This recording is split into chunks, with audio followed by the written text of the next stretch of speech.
Bonjour à tous, Benoît Saint-Giron. Aujourd'hui dans les solutions R, je vous présente le diffuseur d'huile essentielle. Alors le diffuseur d'huile essentielle, il n'y a rien de plus simple pour autant que l'on parte bien sur un vrai diffuseur. Et le vrai diffuseur d'huile essentielle, c'est un diffuseur à verrerie.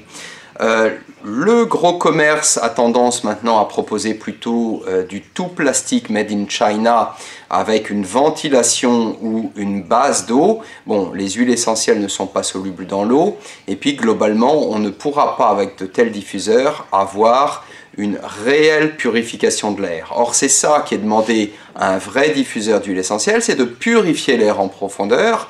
Et rappelons que les huiles essentielles ont capacité à même éliminer les staphylocoques dorés dans les hôpitaux.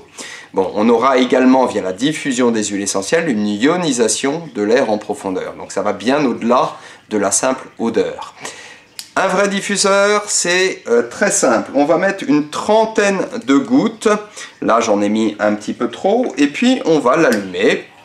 Donc, on voit là que les huiles sont projetées contre la paroi.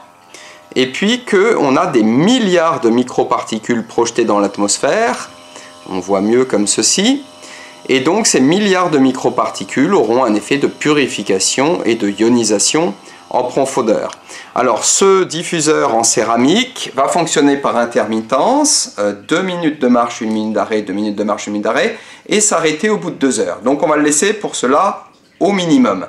Parce que si je mets au maximum, eh bien ma foi là on est plus sur une diffusion de quelques minutes. Donc si on veut passer de chambre ou de pièce en pièce, on fera au maximum. Si on veut le laisser 2 heures sans stress, on le met au minimum de manière à ne jamais sursaturer l'atmosphère. On va également utiliser plutôt des mélanges, des complexes, c'est-à-dire des mélanges d'huile essentielle plutôt que des huiles essentielles pures. Ça, on évite d'utiliser des huiles essentielles qui seront potentiellement dangereuses, comme par exemple la menthe poivrée, n'en déplaise à Daniel Festi.